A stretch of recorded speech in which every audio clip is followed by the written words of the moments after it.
मामला आया कि हम पोस्टमार्टम रिपोर्ट बदलवा सकते हैं, हम बदलवा दें किसी, बदलवा देंगे। हाँ किसी का भी कहीं भी बदल जाता है। पोस्टमार्टम शायद लगता है तुम उत्तर प्रदेश में नहीं रहते हो। उत्तर प्रदेश इतना हाई प्रोफाइल मामला हो, 5 बार के विधायक रहे बड़ा अंसारी। अरे गजब आदमी हो यार। योगी बाबा को जानते हो कि नहीं? हाँ जानते हो, मुख्यमंत्री हैं योगी उत्तर बाबा प्रदेश। पहला ऐसा मुख्यमंत्री है जो मुख्यमंत्री बनने के बाद अपने ऊपर लगे 49 मुकदमों को खत्म किया। क्या बात तुम उसका करोगे यार भैया, क्या बात तुम योगी और भाजपाइयों का कर रहे हो?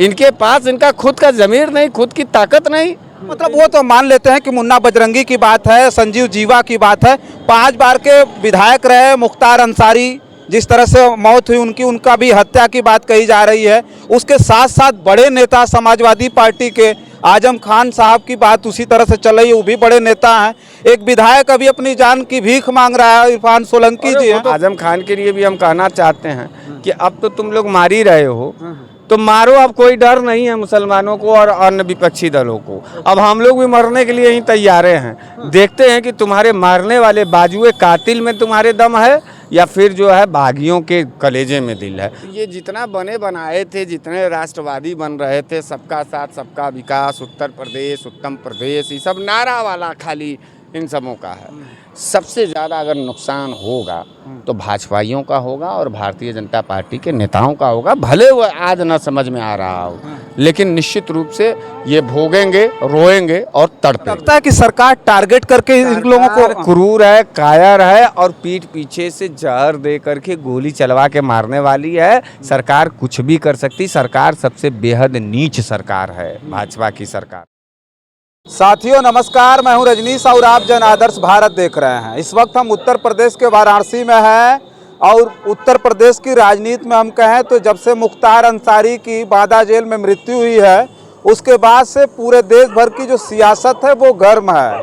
मुख्तार अंसारी की जिस तरह से मौत हुई, हालांकि रहस्यमयी ढंग से लोग मौत बता रहे हैं, लेकिन उसका जो पीएम रिपोर्ट है, पोस्टमार्टम रिपोर्ट आ गया और उसमें उनको हार्ट अटैक ही आया था ऐसा संदर्भित है। लेकिन उनके परिवार के लोगों ने जहर देकर के मौत के घाट उतारने की बात कही है और अभी भी वो मामला चल रहा है। जैसे ही मुख्तार अंसारी को जहर देकर के मार देने का आरोप उनके परिवार के लोगों ने लगाया, उसके बाद से तमाम जो खबरें हैं वो मीडिया में सुर्खियों में तैर रही हैं कि आजम खान को भी उसी तरह से ठिकाने लगाने का प्रयास किया जा रहा है। ये बात और बढ़ गई जब समाजवादी पार्टी के विधायक इरफान सोलंकी ने भी आरोप लगाया कि जेल में रहते हुए, पुलिस कस्टडी में रहते हुए उनके हत्या करने का प्रयास किया जा रहा है। जिस पे चर्चा करने के लिए हमारे साथ बनारस वाले मिश्रा जी हैं। हम एक बात जानना चाहेंगे मिश्रा जी की उत्तर प्रदेश की राजनीति में आखिर हो क्या रहा है कि एक विधायक भी अपनी जान की भीख मांग रहा है मुख्तार अंसारी की मौत के बाद,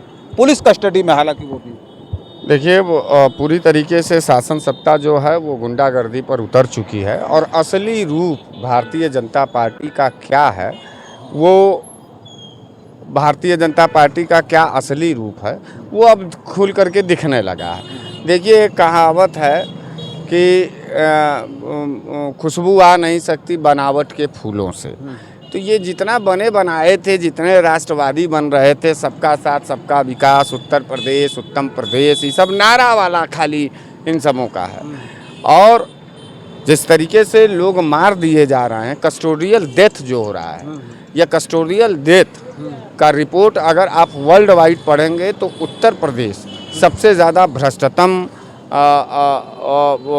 राज्यों में से एक हो गया। और योगी बाबा राजनैतिक जो मर्यादाएं थी उसको लांघ करके व्यक्तिगत दुश्मनी के आधार पर, व्यक्तिगत लालच में नफरतवाद का जो खेती वो बो रहे हैं, उस नफरतवाद के खेती में सबसे ज़्यादा अगर नुकसान होगा तो भाजपाइयों का होगा और भारतीय जनता पार्टी के नेताओं का होगा। भले वो आज न समझ में आ रहा हो, लेकिन निश्चित रूप से ये भोगेंगे, रोएंगे और तड़पेंगे। नहीं, हमारा एक सवाल ये है कि अभी तो पोस्टमार्टम रिपोर्ट आ गई, उसमें ये आ गया कि नहीं इनका हार्ट अटैक हुआ था मुख्तार अंसारी का। जो उनके परिवार के लोग जो आरोप लगा रहे हैं वो बेबुनियाद है, मतलब पोस्टमार्टम रिपोर्ट तो यही बताती है। उसके बाद जो सुर्खियों में ये मामला आया कि हम पोस्टमार्टम रिपोर्ट बदलवा सकते हैं, हम बदलवा दें किसी, बदलवा देंगे। हाँ किसी का भी कहीं भी बदल जाता है। शायद लगता है तुम उत्तर प्रदेश में नहीं रहते हो। उत्तर प्रदेश इतना हाई प्रोफाइल मामला हो, यार, 5 बार के विधायक रहे हैं बड़ा- मुख्तार अंसारी। अरे गजब आदमी हो यार। योगी बाबा को जानते हो कि नहीं? हाँ जानते हो, मुख्यमंत्री हैं योगी उत्तर बाबा प्रदेश। पहला ऐसा मुख्यमंत्री है जो मुख्यमंत्री बनने के बाद अपने ऊपर लगे 49 मुकदमों को खत्म किया। क्या बात तुम उसका करोगे यार भैया? क्या बात तुम योगी और वो भाजपाइयों का कर रहे हो? इनके पास इनका खुद का जमीर नहीं, खुद की ताकत नहीं, और वो बात अलग की बात है। ठीक है, आप ये बात कर नहीं, मुख्तार अंसारी की जो पोस्टमार्टम रिपोर्ट है उसको बदली गई है। हाँ निश्चित रूप से बदली गई है, और उसमें दबाव में, सरकार के दबाव में डॉक्टरों ने बदल करके दिया है। हालांकि मिट्टी उनकी जिस तरीके से अफजाल जी बता रहे हैं कि मिट्टी इस एहतियातन से रखा गया है कि 10 साल 20 साल के बाद भी जब मौका मिलेगा तो उनका पीएम होगा और रिपोर्ट और सच्चाई सामने आएगी। बाल और नाखून से पता चल जाए। हाँ पता चल जाएगा, ये कोई दिक्कत की बात नहीं है। जाने दीजिए, जो आदमी गया उसको अश्रुपूर्ण श्रद्धांजलि है। रही बात आजम खान की, तो आजम खान से भी कह दीजिए, आजम खान के लिए भी हम कहना चाहते हैं कि अब तो तुम लोग मार ही रहे हो, तो मारो, अब कोई डर नहीं है मुसलमानों को और अन्य विपक्षी दलों को। अब हम लोग भी मरने के लिए ही तैयार हैं। देखते हैं कि तुम्हारे मारने वाले बाजुए कातिल में तुम्हारे दम है या फिर जो है बागियों के कलेजे में दिल है। अब तो आमना सामना धीरे धीरे हो ही रहा है। कहाँ डर है किसी का? कहीं कोई डर नहीं है। कायरों का डर हम लोगों के बीच में नहीं रहता। एक बात ये सवाल ये है कि जैसे देखिए मुन्ना बजरंगी की पुलिस कस्टडी में रहते हुए मौत हुई, उनकी हत्या हुई, उसके बाद संजीव जीवा की हत्या हुई, भरे कचहरी में हत्या हुई थी, उसके बाद मुख्तार अंसारी की जिस तरह से मौत, राज जी की चित्रकूट में हत्या हो गई, उसके बाद साहब मतलब वो तो मान लेते हैं कि मुन्ना बजरंगी की बात है, संजीव जीवा की बात है, 5 बार के विधायक रहे मुख्तार अंसारी, जिस तरह से मौत हुई उनका भी हत्या की बात कही जा रही है। उसके साथ साथ बड़े नेता समाजवादी पार्टी के आजम खान साहब की बात उसी तरह से चल रही है, वो भी बड़े नेता हैं। एक विधायक अभी अपनी जान की भीख मांग रहा है, इरफान सोलंकी जी वो तो कहा पूरे मीडिया के सामने कि मैं जानवर हूँ, मैं जानवर हूँ। अदालत से मिले हुए सजा को जेल में ट्रांसफ़र किया जाता है कि पुलिस थाने में बैठाएगी। ये कौन सा नियम है? आप भी जानते हैं, हम भी जानते हैं। तो ये एक पॉलिटिकल प्रेशर के तहत डिवाइडेशन का जो रूल ये अपना रहे हैं, अब इसको हिंदू भी समझ रहा है, मुसलमान भी समझ रहा है, और दिन प्रतिदिन भाजपा गिरते चली जा रही है हर लोगों के नज़र से और निगाह से। इसलिए अब कोई डर वर नहीं है। इरफान सोलंकी जी की भी हत्या हो सकती है, इस बात की पूरी आशंका है। आजम खान को भी मारा जा सकता है, इसकी भी पूरी एकदम आशंका है। पूरा विश्वास है कि मार डालेंगे। कोई हो अगर इस आरोप के लगने के बावजूद कोई ऐसा हो कानून प्रशासन का जो इस बात को जो है निगेटिव कर दे कि नहीं, आजम खान को भी सुरक्षित रखा जाएगा, इरफान सोलंकी को भी रखा जाएगा, धर्म विशेष लोगों को भी सुरक्षित रखा जाएगा।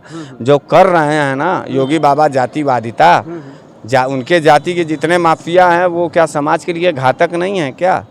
खाली वोट के चक्कर में डिवाइडेशन कर ले। किस्मत बहुत बुरी कलम से भाजपाइयों का लिखा गया है, और ये कुकर्म ही उनके पतन का पूरा पुख्ता प्रमाण है। अब बहुत बुरी तरीके से जलालत की ज़िंदगी जीने वाले हैं ये भाजपाई। मुख्तार अंसारी को मान लीजिए और ये संजीव जीवा, सारे लोग ये माफिया थे, लेकिन आजम खान साहब तो माफिया नहीं थे, वो तो राजनेता हैं। हाँ, लेकिन फिर भी मारेंगे वो।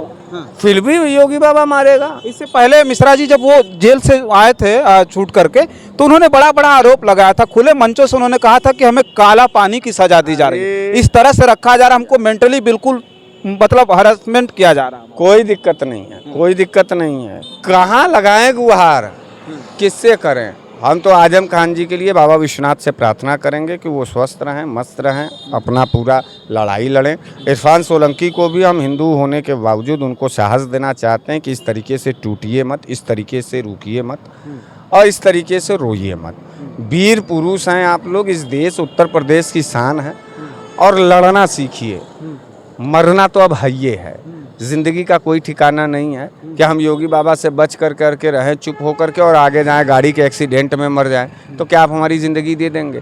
यहीं तार के नीचे आप खड़े हैं, यहीं तार टूट गया, तड़ाक से मर जाए, ज़िंदगी का कोई मूल्य नहीं होता है। मेरे भाइयों, जम करके संविधान के तहत लड़ने की बारी आई है, और इसको सोचिए कि ये द्वितीय माने दूसरा क्रांति की लड़ाई है, जो इस देश में गद्दार बनाम वफादार की लड़ाई है।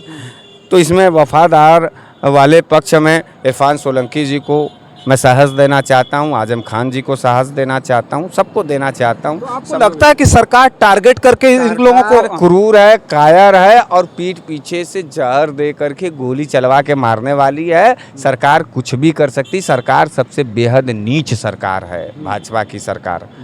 तो इसके आगे हमको और कुछ नहीं बोलना। चलिए ठीक है। देखिए, हम पिछले दिनों जिस तरह से रहस्यमयी ढंग से लोग बता रहे हैं, जिस तरह से परिवार के लोगों ने आरोप लगाया कि मुख्तार अंसारी को जहर दे करके बांदा जेल में उनको मौत के घाट उतारा गया। हालांकि पोस्टमार्टम रिपोर्ट आ गई है और बहुत सारी जांच भी चल रही है। उनके बड़े भाई गाजीपुर के सांसद अफजाल अंसारी ने ये दावा किया कि हम जिस तरह से मुख्तार अंसारी की डेड बॉडी को कब्र में दफन किए हैं, उनके 20 साल के बाद भी उनके बाल और नाखून से उनका फिर से पोस्टमार्टम किया जा सकता है।